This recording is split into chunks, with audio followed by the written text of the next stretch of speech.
आइए आइए। आज इस तरफ आने की फुर्सत कैसे मिल गई?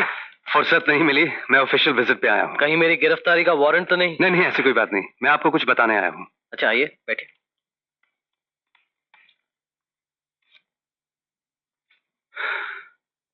इस आदमी को तो आप अच्छी तरह जानते हैं।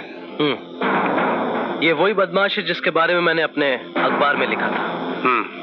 उसके बाद उस पर इंक्वायरी हुई और उसे 5 साल की जेल हो गई। जी हाँ, अब ये जेल से छूट गया है और आपसे बदला लेना चाहता है। हो सकता है ये एक छोटी धमकी हो, मगर सरकार कोई चांस लेना नहीं चाहती, इसलिए आपकी हिफाजत के लिए आपको एक बॉडीगार्ड देना चाहती है जो आज से आपके साथ रहेगा। सरकारी बॉडीगार्ड इस बदमाश से तो मुझे बचा सकता है, लेकिन सरकार से मुझे बचा सकेगा? मैं आपका मतलब नहीं समझा। अरे भाई, जैसे मैं अपने अखबार में इन बदमाशों के बारे में लिखता हूँ, इस सरकार के खिलाफ भी तो लिखता हूँ, तब क्या होगा? तो फिर आपकी हिफाजत के लिए बदमाशों को रखवा देंगे। मतलब ये कि अब किसी भी तरफ चैन नहीं। अगर आप चैन चाहते हैं तो सिर्फ एक ही लफ्ज बोलना, और वो है हाँ। वरना सच बोलने की कीमत तो देनी ही पड़ेगी मिस्टर नंदी। अच्छा, मैं चलता हूं, आप अपना ख्याल रखना। Thank you.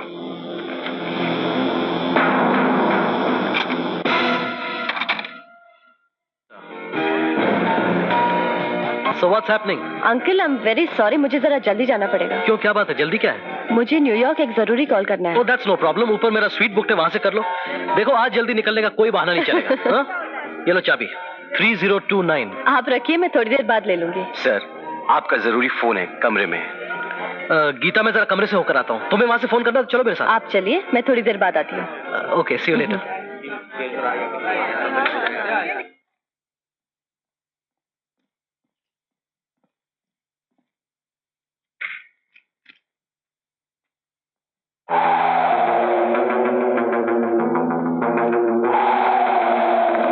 Hello hello, Ritesh यार। वो सारे सबूत के कागजात जो तुम्हारे पास हैं, दरवाजे पर खड़े आदमी को दे दो।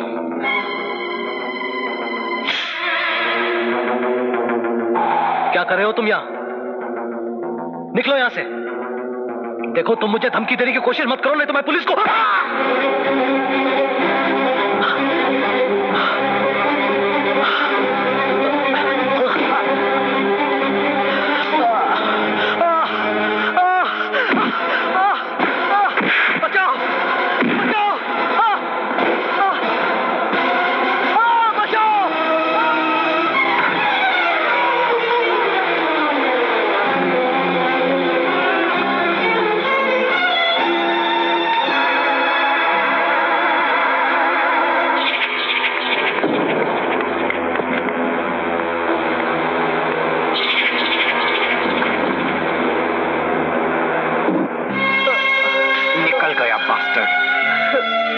चलिए उठिए, आइए मैं आपको हॉस्पिटल ले चलता हूँ।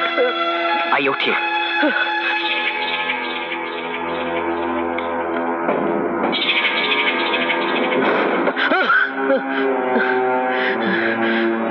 सुनो और सुनो। हाँ बोलिए।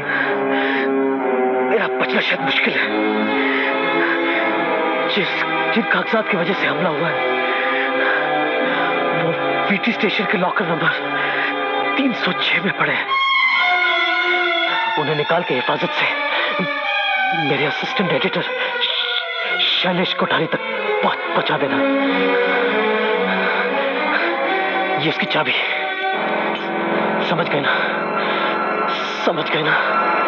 जी हाँ, अच्छी तरह समझ गया, मगर तुम नहीं समझे।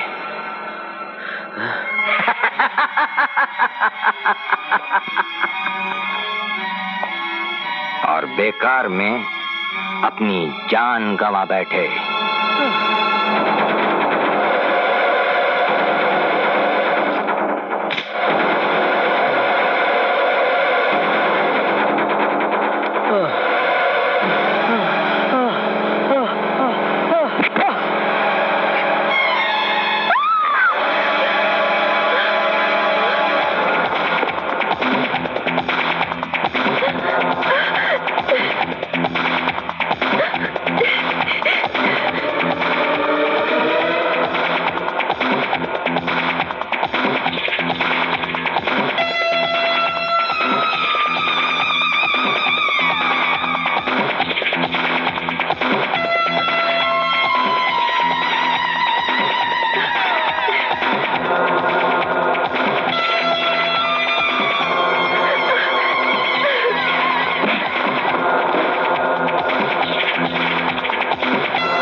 शेखर।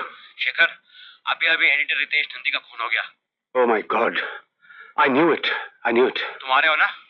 हाँ, मैं अभी आ रहा हूँ। क्या हुआ? खून हो गया, मुझे जाना होगा। हम्म। तुम सो जाओ।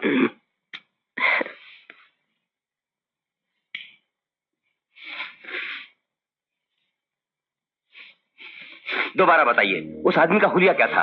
उसकी उम्र क्या थी? Please leave me alone for God sake. भगवान के लिए मुझे अकेला छोड़ दीजिए। I am tired of all this. देखिए मैडम, ये खून का मामला है और आप एक अकेली चश्मदीद गवाह हैं, इसीलिए आपको हर हाल में हमारा साथ देना होगा। What is the matter with you? 3 घंटे से आप वही सवाल तोड़ मोड़ कर पूछ रहे हैं। आप देख रहे हैं मेरी हालत क्या है। मैंने एक आदमी, एक दोस्त का खून होते हुए देखा है। रात भर 1 मिनट नहीं सोई हूँ। Look at my nerves.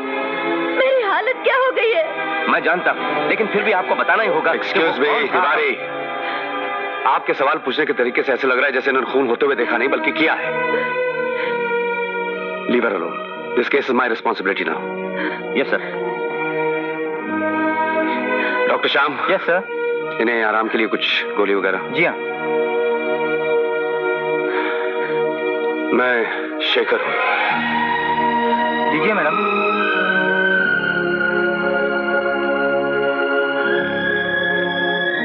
हाय शेखर। हाय। नमस्कार साहब। पोस्टमार्टम की रिपोर्ट आ गई?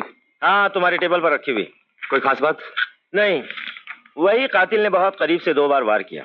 कमाल है, पुलिस प्रोटेक्शन के बाद भी कातिल इतना करीब पहुंच गया। ये बात समझ में नहीं आई। हवलदार साहब। सर राम सिंह को बुलाओ। जी सर। सर, आपने मुझे बुलाया? हाँ राम सिंह, मुझे तुमसे कुछ पूछना है। जी। 15 तारीख की रात को जिस दिन रितेश नंदी का खून हुआ, उस दिन उनकी प्रोटेक्शन के लिए तुम्हारी ड्यूटी थी ना? जी नहीं सर, मेरी ड्यूटी थी, मगर कमिश्नर साहब ने चेंज करके इंस्पेक्टर नारायण को ड्यूटी पे लगा दिया था और उस रात प्रोटेक्शन के लिए मिस्टर नारायण ही ड्यूटी पे थे। Are you sure? Yes sir, I am very sure. आप कमिश्नर साहब से पूछ सकते हैं। ठीक है, इंस्पेक्टर नारायण को यहाँ भेज दो। सर, इंस्पेक्टर नारायण तो वारदात की सारी रिपोर्ट तैयार करके छुट्टी पे चले गए हैं और 16 तारीख की सुबह उनका टेलीग्राम आया था कि अचानक उनकी माँ का देहांत हो गया है। Oh, I am very sorry to hear that. उनकी रिपोर्ट यहाँ भेज दो। Right sir.